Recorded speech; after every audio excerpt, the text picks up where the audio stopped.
investment under its second fund, which achieved its first close of $103 million last month. Through a newly established firm, Britannia Foods Limited, Catalyst has acquired the business and operations of Jumbo Biscuits Limited, being a leading biscuits manufacturer in Kenya with its flagship Britannia brand. The Britannia brand was established in Kenya over 3 decades ago and has evolved into a leading confectionery player, offering a wide range of quality biscuits catering to a diversified consumer segment and tastes, available across an extensive network of informal and modern trade channels nationwide.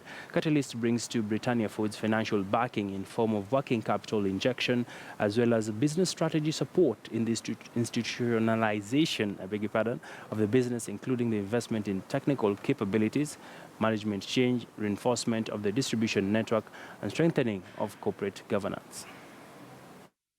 Well, we want to get into that conversation with the Managing Director of Britannia, and that is Robert Kagunda, who joins us at this moment to just get more details from him in regard to what we should be expecting.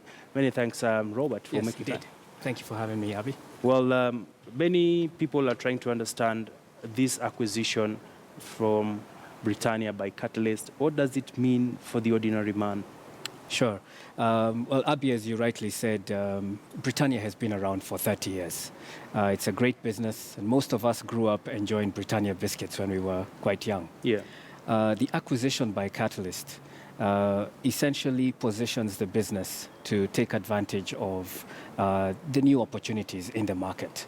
One of the things it does is we have a top management, a new management team, all local professionals with highly experienced FMCG credentials. Yeah.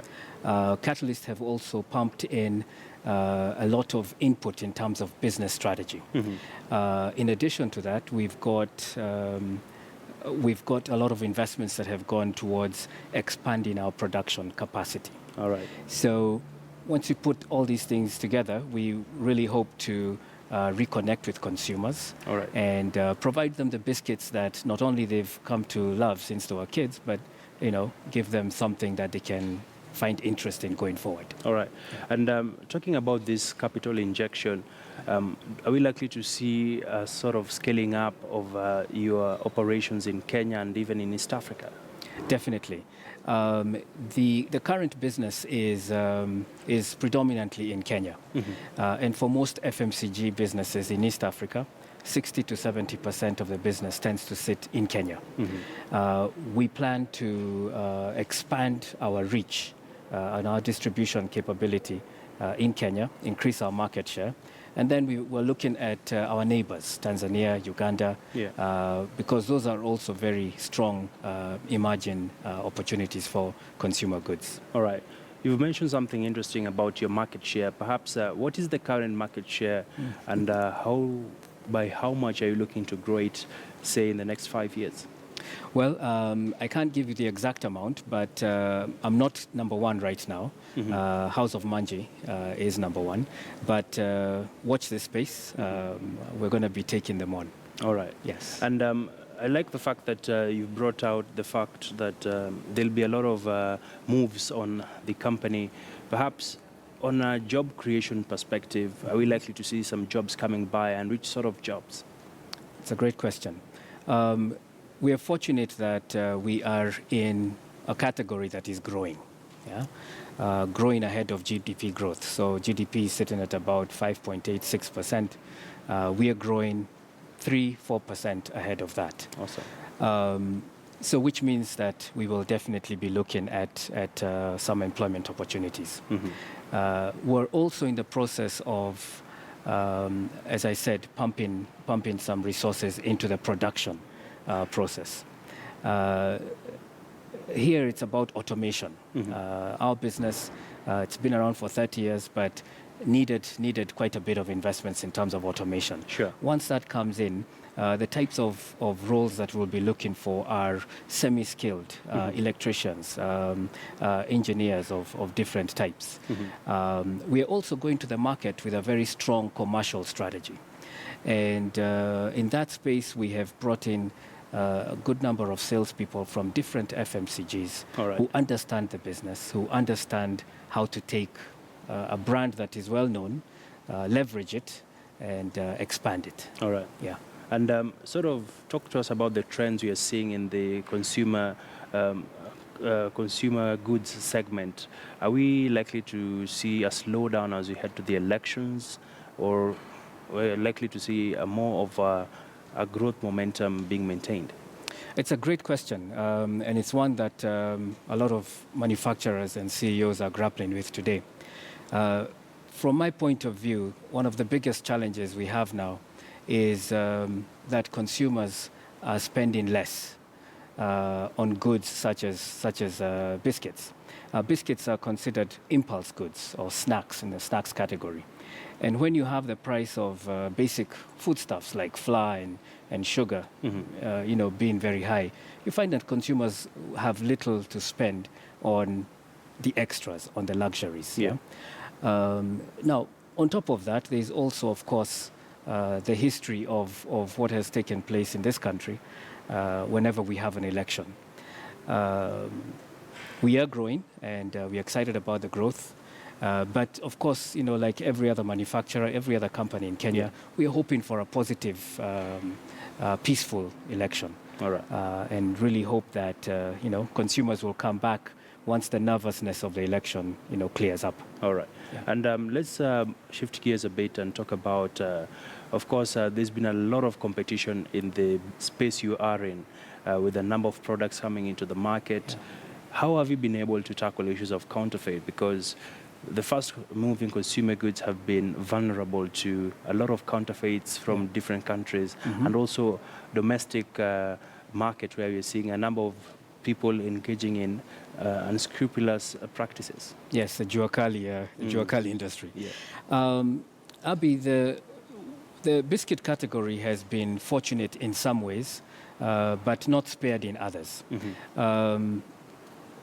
We have 80% of the market share of biscuits in Kenya are controlled by 3 local companies. That's Manji, Mjengo, that does Novita, and of course Britannia. 20% of it is imports coming in from the Middle East and other parts of Asia, etc.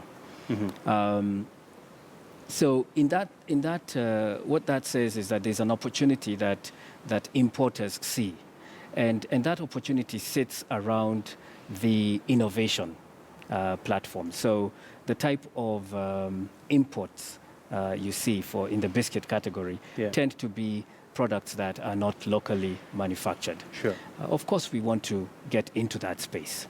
But stepping back into the issue of counterfeits, counterfeits usually very common where you have a very strong monopoly that has a product that everybody wants, but suddenly they can't afford it. In our business, we have created products for consumers at all price levels. So we have a 5 shilling biscuit, which is delicious, nutritious, and something that you'll be happy to give to your child. We have a 300 shilling, jar of biscuits that you can send off with your child to school. So we have covered the entire price spectrum. And that way it makes counterfeiting very unattractive.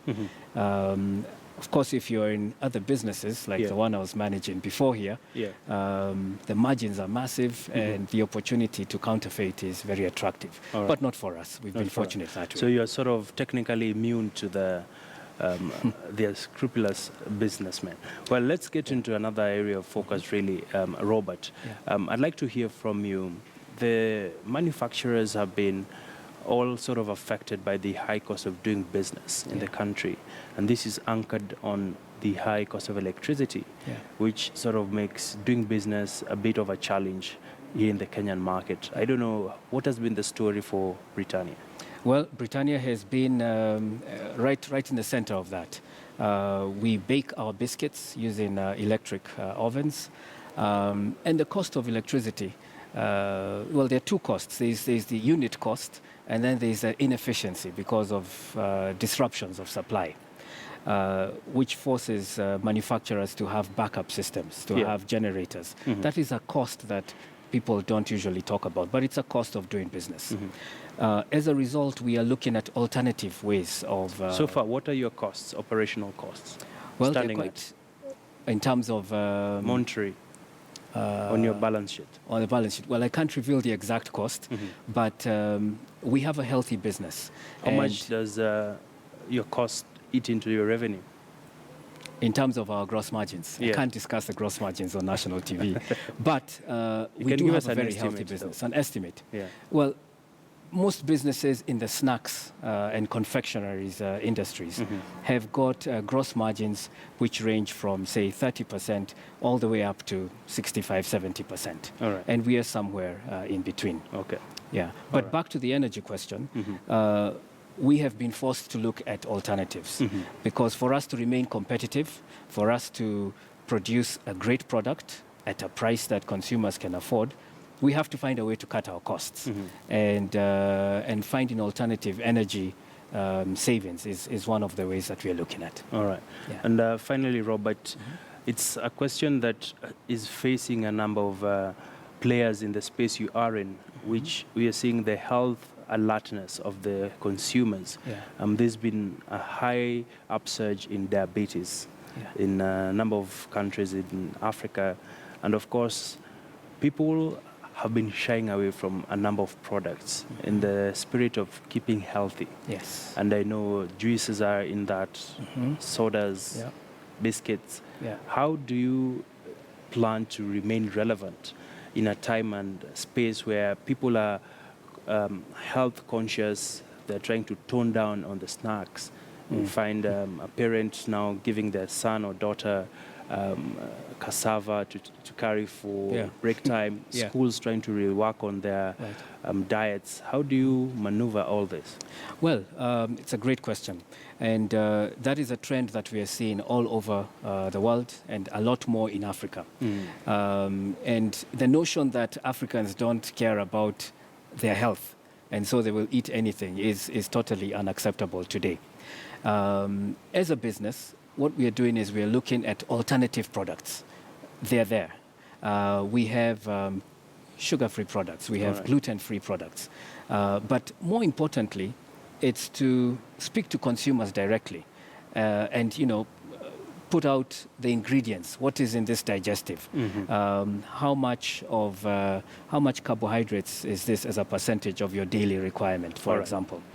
So speaking to consumers directly and aiming to be a good citizen, because ultimately we want people to enjoy our products, but not to end up in hospital. All right. We would love for them to enjoy the products and, as they get older, to switch from maybe a super sugar-free nice into something with less sugar. And our innovation plan is actually to provide for all those consumer needs. Fantastic. And I'd like us to just get into what Kenyans are saying online. Today we're asking Kenyans, do they think that the imported maize from Mexico will reduce the cost of maize flour? And I want you to join me on our super wall, if you don't mind. No, don't just mind. Join us on the super wall here, and we should be able to just have a feel of what people are saying in regard to issues to do with the cost of maize flour in the country. And it is interesting. You can perhaps be on this side. Sure. And well, these are the numbers. We are seeing, Wow. of course, voting is still ongoing. 33% of you are saying yes, the imported maize from Mexico will reduce the cost of maize flour. 67% are saying no. Wow. I don't know what you think about this, Robert. Abi, it's a great question. I think, number one, the government is trying to do the right thing, clearly. But I think what we are seeing here is consumers saying that it's not enough, and that there's a concern that a lot of this maize will end up in the hands of just a few people, and so the price impact at the shelf will be very small. So what do we need to do it doesn't end up in the pockets of a few people?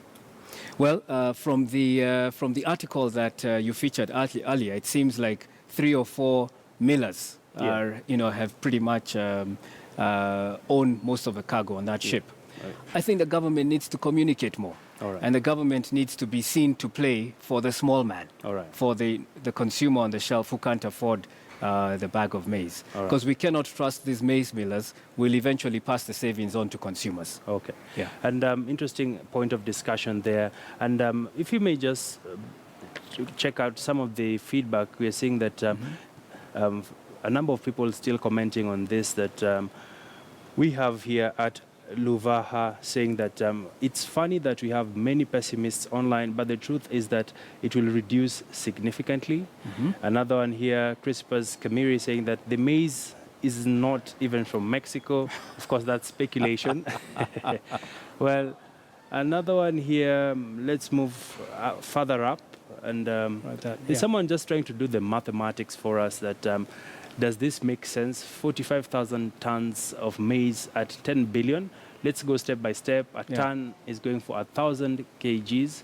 45,000 tons is 45,000 times 1,000, which gives you 45,000. Actually, 45 million kgs. Yeah. So this person is saying, assume the maize is packed in 90 kg bags. Then this would translate to about 500,000 bags. Right. So let's get the cost of a bag, where he's saying the cost of each 90 kg bag is therefore 10 million. Actually, it's 10 million divided by 500,000, giving you 20,000. So technically, each 90 kg bag is about 20,000. Quite ironical, I must say. Yes, indeed.